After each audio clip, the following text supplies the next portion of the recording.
ಸ್ನೇಹಿತರೆ, ಆನ್ಲೈನಲ್ಲಿ ಫಿಸಿಕಲ್ ಪ್ರಾಡಕ್ಟನ್ನು ಸೇಲ್ ಮಾಡೋದು ನೋಡಿದ್ದೀರಾ, ಡಿಜಿಟಲ್ ಪ್ರಾಡಕ್ಟನ್ನು ಸೇಲ್ ಮಾಡೋದು ನೋಡಿದ್ದೀರಾ, ಡ್ರಾಪ್ ಶಿಪ್ಪಿಂಗ್ ಮಾಡೋದನ್ನು ಕೂಡ ನೋಡಿದ್ದೀರಾ.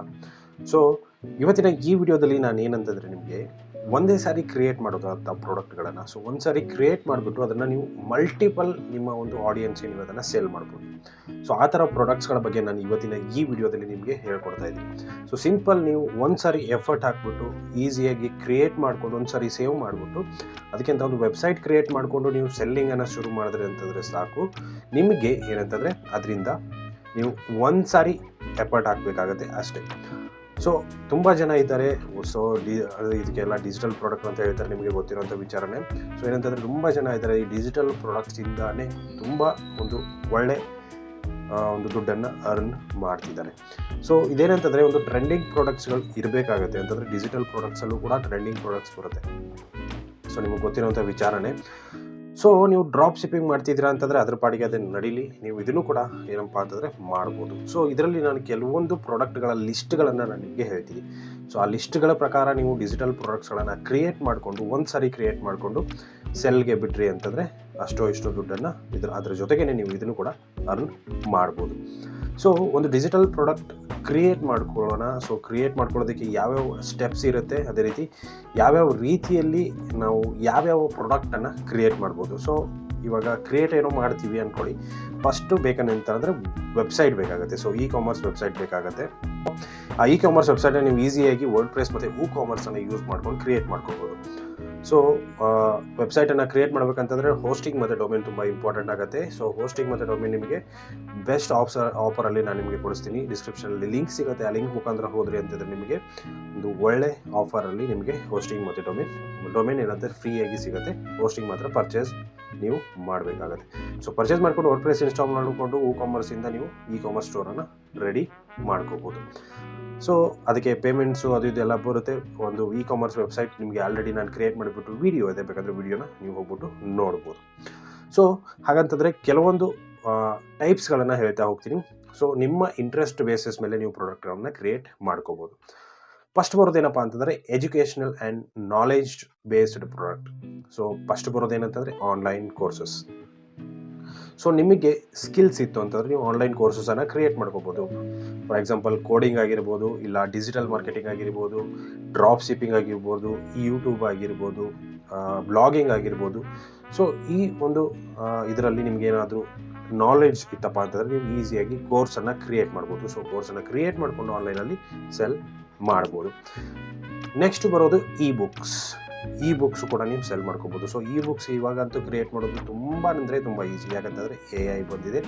ನೀವು ಸಿಂಪಲ್ಲಾಗಿ ಒಂದು ಪ್ರಾಂಪ್ಟ್ ಕೊಟ್ಟರೆ ಅಂತಂದರೆ ಸಾಕು, ಅದು ಆಟೋಮೆಟಿಕಲ್ಲಿ ನಿಮಗೆ ಇ ಬುಕ್ಕನ್ನೇ ಜನ್ರೇಟ್ ಮಾಡಿ ಕೊಡುತ್ತೆ. ಸೊ ಅದನ್ನು ಸಿಂಪಲ್ ನಿಮಗೆ ಯಾವ ಥರ ಬೇಕೋ ಆ ಥರ ಎಡಿಟ್ ಮಾಡಿಕೊಂಡು ಅದನ್ನು ನೀವು ಸೆಲ್ ಮಾಡ್ಬೋದು. ನೆಕ್ಸ್ಟ್ ಬರೋದೇನಪ್ಪ ಅಂತಂದರೆ workbooks and work sheets.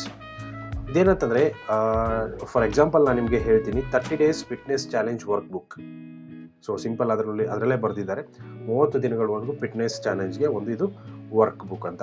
Next financial budgeting planner, business plan templates. So ಇದನ್ನೆಲ್ಲ ನೀವು ಸಿಂಪಲ್ ಇವೆಲ್ಲ ಕ್ರಿಯೇಟ್ ಮಾಡೋದು ಅಂತಂದರೆ AI ಯೂಸ್ ಮಾಡ್ಕೊಂಡು ನೀವು ಈಸಿಯಾಗಿ ಕ್ರಿಯೇಟ್ ಮಾಡ್ಕೋಬೋದು. ಸೊ ಜನ್ರೇಟ್ ಮಾಡಿ ಅದಕ್ಕೆ ಕೊಡುತ್ತೆ. ಅದ್ರ ಪ್ರಕಾರ ಏನೋ ಚೇಂಜಸ್ ಇತ್ತಪ್ಪ ಅಂತಂದರೆ ನೀವು ಅದನ್ನು ಚೇಂಜಸ್ ಮಾಡಿಕೊಂಡು ಕ್ರಿಯೇಟ್ ಮಾಡ್ಕೋಬೋದು. Next tutorials and video workshops. So ನೀವು ಟ್ಯುಟೋರಿಯಲ್ಸ್ ಕೂಡ ಮಾಡ್ಕೋಬೋದು, ಅದನ್ನು ಕೂಡ ಸೇಲ್ ಮಾಡ್ಕೋಬೋದು. ಅದೇ ರೀತಿಯಾಗಿ ವಿಡಿಯೋ ವರ್ಕ್ಶಾಪ್ಸನ್ನು ಕೂಡ ಮಾಡ್ಕೋಬೋದು. ನೀವು ಏನಂತಂದರೆ build a word press website in 60 minutes. So ಈ ಥರ ಹಾಕೊಂಡ್ಬಿಟ್ಟು ನೀವು ವಿಡಿಯೋನ ಕ್ರಿಯೇಟ್ ಮಾಡಿಕೊಂಡು ಅದನ್ನು ನೀವೇನಂತಂದರೆ ಸೆಲ್ ಮಾಡ್ಬೋದು. ಸೊ ತುಂಬ ಒಂದು ಡಿಜಿಟಲ್ ಪ್ರಾಡಕ್ಟ್ಸ್ ನಮಗೆ ಸಿಗುತ್ತೆ. ಇದು ಎಜುಕೇಷನಲ್ ಮತ್ತು ನಾಲೆಜ್ ಬೇಸ್ಡ್ ಪ್ರಾಡಕ್ಟ್ಸಲ್ಲಿ ಇಷ್ಟು ಬರುತ್ತೆ. ಸೊ ನೆಕ್ಸ್ಟ್ ಸೆಕೆಂಡ್ ಬರೋದೇನಪ್ಪ ಅಂತಂದರೆ creative assets and digital arts. So ಇದರಲ್ಲಿ ಫಸ್ಟ್ ಬರೋದೇನಂತಂದರೆ stock photography and video. So ತುಂಬ ವೆಬ್ಸೈಟ್ಸ್ಗಳಿದೆ, ನೋಡಿರ್ತೀರ ನೀವು. ಸ್ಟಾಕ್ ಫೋಟೋಸ್ಗೆ ಅಂತಲೇ, ಸ್ಟಾಕ್ ವಿಡಿಯೋಸ್ಗೆ ಅಂತಲೇ ತುಂಬ ಒಂದು ವೆಬ್ಸೈಟ್ಸ್ಗಳಿದೆ. ಸೊ ಫ್ರೀ ಇರೋದೇ ಅಂತಂದರೆ ಫಿಕ್ಸೆಲ್ಸ್ ಇದೆ, ಫಿಕ್ಸಬೇ ಇದೆ. ಸೊ ತುಂಬ ಒಂದು ವೆಬ್ಸೈಟ್ಗಳು ಫ್ರೀ ಇದೆ. ಅದೇ ರೀತಿಯಾಗಿ ಪೇಯ್ಡ್ ಕೂಡ ಇದೆ. ಐ ಸ್ಟಾಕ್ಸ್ ಆಗಿರ್ಬೋದು. ಸೊ ಈ ಥರ ಪೇಯ್ಡ್ ವೆಬ್ಸೈಟ್ಸ್ಗಳು ಕೂಡ ಇದೆ. ಸೊ ಅದೇ ರೀತಿ ಏನು ಮಾಡ್ಬೋದಪ್ಪ ಅಂತಂದರೆ ನೀವು ಕ್ರಿಯೇಟ್ ಮಾಡಿಕೊಂಡು ಸೆಲ್ ಕೂಡ ಮಾಡ್ಕೋಬೋದು. ಈ ಸೆಟರ್ ಸ್ಟಾಕ್ ಆಗಿರ್ಬೋದು, ಅಡೋಬ್ ಸ್ಟಾಕ್ ಆಗಿರ್ಬೋದು. ಸೊ ಇಲ್ಲ ಅಂತಂದರೆ ನಿಮ್ಮದೇ ಆದಂಥ ಹೊಸದಾಗಿ ನಿಮ್ಮದೇ ಒಂದು ವೆಬ್ಸೈಟನ್ನು ಕ್ರಿಯೇಟ್ ಮಾಡಿಕೊಂಡು ಅದರಲ್ಲೂ ಕೂಡ ನೀವು ಸೆಲ್ ಮಾಡ್ಬೋದು. Next digital arts and illustrations. Logos ಆಗಿರ್ಬೋದು, ಸೋಷಿಯಲ್ ಮೀಡಿಯಾ ಗ್ರಾಫಿಕ್ ಟೆಂಪ್ಲೇಟ್ಸ್ ಆಗಿರ್ಬೋದು, ಕಸ್ಟಮ್ ಇಲಿಸ್ಟ್ರೇಷನ್ ಫಾರ್ ವೆಬ್ಸೈಟ್ ಆಗಿರ್ಬೋದು, ಅದರ ವೆಬ್ಸೈಟ್ಗೆ ಕಸ್ಟಮ್ ಆಗಿರುವಂಥ ಒಂದು ಇಲಿಸ್ಟ್ರೇಷನ್ಸ್ ಬೇಕಾಗಿರುತ್ತೆ. ತುಂಬ ಜನ ಹೋಗ್ತಿರ್ತಾರೆ. ಲೋಗೋಸ್ ಆಗಿರ್ಬೋದು, ಸೊ ಅದನ್ನೆಲ್ಲ ಕ್ರಿಯೇಟ್ ಮಾಡ್ಕೊಂಡು ನೀವು ಈಸಿಯಾಗಿ ಸೆಲ್ ಮಾಡ್ಬೋದು. ನೆಕ್ಸ್ಟು ಫಾಂಟ್ಸ್, ಇದು ಕೂಡ ಒಂದು ಡಿಜಿಟಲ್ ಪ್ರಾಡಕ್ಟೇ.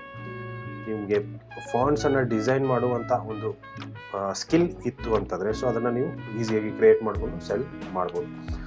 ಅದಾದ ಮೇಲೆ ಥರ್ಡ್ ಬರೋದೇನಪ್ಪ ಅಂತಂದರೆ productivity and business tools. So ಇದರಲ್ಲಿ ತುಂಬ ಬರುತ್ತೆ. ಸೊ ಫಸ್ಟು ಸ್ಪ್ರೆಡ್ಶೀಟ್ ಟೆಂಪ್ಲೇಟ್ಸ್, ಅಂದರೆ ಎಕ್ಸೆಲ್ ಫೈಲ್ ಬರುತ್ತೆ. ಸೊ ಅದರಲ್ಲಿ ಟೆಂಪ್ಲೇಟ್ಸನ್ನು ಕ್ರಿಯೇಟ್ ಮಾಡಿಕೊಂಡು ಸೆಲ್ ಮಾಡೋದು. ಅದರಲ್ಲಿ ಯಾವ್ದಾದ್ರು ಮಾಡ್ತೀರಪ್ಪ ಅಂದರೆ SEO, traffic forecasting model, real estate investment analyser, social media analytics dashboard. So ಇದು ಒಂದು 3 ನಾನು ಹೇಳ್ತೀನಿ. ಫಾರ್ ಎಕ್ಸಾಂಪಲ್ ಕ್ಯಾಲ್ಕುಲೇಟರ್ಸ್ ಆಗಿರ್ಬೋದು, ಟ್ರ್ಯಾಕರ್ಸ್ ಆಗಿರ್ಬೋದು, ಇದನ್ನೆಲ್ಲ ನೀವು ಕ್ರಿಯೇಟ್ ಮಾಡ್ಕೋಬೋದು ಅದರಲ್ಲಿ. ಅದಾದಮೇಲೆ ಪ್ರೆಸೆಂಟೇಷನ್ ಟೆಂಪ್ಲೇಟ್ಸನ್ನು ಕ್ರಿಯೇಟ್ ಮಾಡ್ಕೋಬೋದು, ಪ್ರಿಂಟೇಬಲ್ ಪ್ಲ್ಯಾನರ್ ಆ್ಯಂಡ್ ಕ್ಯಾಲೆಂಡರ್ಸನ್ನು ಕ್ರಿಯೇಟ್ ಮಾಡ್ಕೋಬೋದು. ಸೊ ಅದೆಲ್ಲ ಆಯಿತು. ನೆಕ್ಸ್ಟ್ ನೀವು ಆಡಿಯೋ ಫೈಲ್ಸನ್ನು ಕ್ರಿಯೇಟ್ ಮಾಡ್ಕೋಬೋದು, ಅದೇ ರೀತಿಯಾಗಿ ಸಾಫ್ಟ್ವೇರ್ಸ್. ಸೊ ಇದು ತುಂಬ ಒಂದು ಇದಾಗಿರುತ್ತೆ. ಸೊ ಎಷ್ಟು ದೊಡ್ಡ ದೊಡ್ಡ ಕಂಪ್ನಿಗಳಿದೆ ನೋಡಿ, ಅದೆಲ್ಲ ಸಾಫ್ಟ್ವೇರ್ಸ್ಗಳು ಇಟ್ಕೊಂಡೇ ಈ ಮಟ್ಟಿಗೆ ಬಂದಿರೋದು.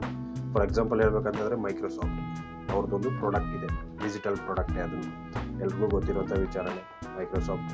ಅದಾದ ಮೇಲೆ ಅಡೋಬಿ ಅವ್ರದ್ದು ಕೂಡ ಒಂದು ಡಿಜಿಟಲ್ ಬಿಸ್ನೆಸ್ಸೇ, ಅದು ಕೂಡ ಡಿಜಿಟಲ್ ಪ್ರಾಡಕ್ಟ್ಸನ್ನೇ ಸೆಲ್ ಮಾಡುತ್ತೆ.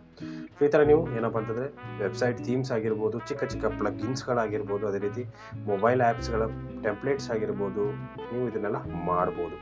ಸೊ ಸಿಂಪಲ್ ನೀವು ಯೂಸ್ ಮಾಡಿಕೊಂಡು ಏನಂತಂದರೆ ಇವಾಗ ಥೀಮ್ಸ್ ವರ್ಡ್ ಪ್ರೆಸ್ಗೆ ಆಗಿರ್ಬೋದು, ಶಾಪಿಫೈಗೆ ಆಗಿರ್ಬೋದು, ಅದೇ ರೀತಿ ಪ್ಲಗಿನ್ಸ್ಗಳಿಗೆ ವರ್ಡ್ ಪ್ರೆಸ್ ಬೇಕೇ ಬೇಕಾಗುತ್ತೆ. ಸೊ ಅದನ್ನೆಲ್ಲ ನೀವು ಕ್ರಿಯೇಟ್ ಮಾಡ್ಕೋಬೋದು AI ಯೂಸ್ ಮಾಡಿಕೊಂಡು. ಸಿಂಪಲ್ ಪ್ರಾಬ್ಲಮ್ ಸಾಲ್ವಿಂಗ್ ಇತ್ತಪ್ಪ ಅಂತಂದರೆ 100% ಬೈ ಮಾಡ್ತಾರೆ. ಸೊ ಸಿಂಪಲ್ ನೀವೇನಪ್ಪ ಅಂತಂದರೆ ಅದನ್ನು ಕ್ರಿಯೇಟ್ ಮಾಡೋದು ತುಂಬ ಇಂಪಾರ್ಟೆಂಟ್ ಆಗುತ್ತೆ. ಸೊ ಕ್ರಿಯೇಟ್ ಮಾಡ್ಕೊಂಡು ಮಾಡ್ಬೋದು. ಇದೆಷ್ಟು ಏನಪ್ಪ ಅಂತಂದರೆ ಡಿಜಿಟಲ್ ಪ್ರಾಡಕ್ಟ್ಸಲ್ಲಿ ಬರುತ್ತೆ. ಸೊ ಸಿಂಪಲ್ಲಾಗಿ ಯಾರೆಲ್ಲ ಹೊಸದಾಗಿ ಸ್ಟಾರ್ಟ್ ಮಾಡಬೇಕು ಅಂದ್ಕೊಂಡಿದ್ದೀರಾ, ಈಸಿಯಾಗಿ ಸ್ಟಾರ್ಟ್ ಮಾಡಿ. ಸೊ ಇದರಿಂದ ಏನಪ್ಪ ಅಂತಂದರೆ ನೀವು ಒಂದು ಸಾರಿ ಕ್ರಿಯೇಟ್ ಮಾಡಬೇಕಾಗುತ್ತೆ ಪ್ರಾಡಕ್ಟನ್ನು, ಆಮೇಲೆ ಅದೇ ಆಟೋಮೆಟಿಕ್ಕಾಗಿ ಸೇಲ್ ಆಗ್ತಾ ಹೋಗುತ್ತೆ.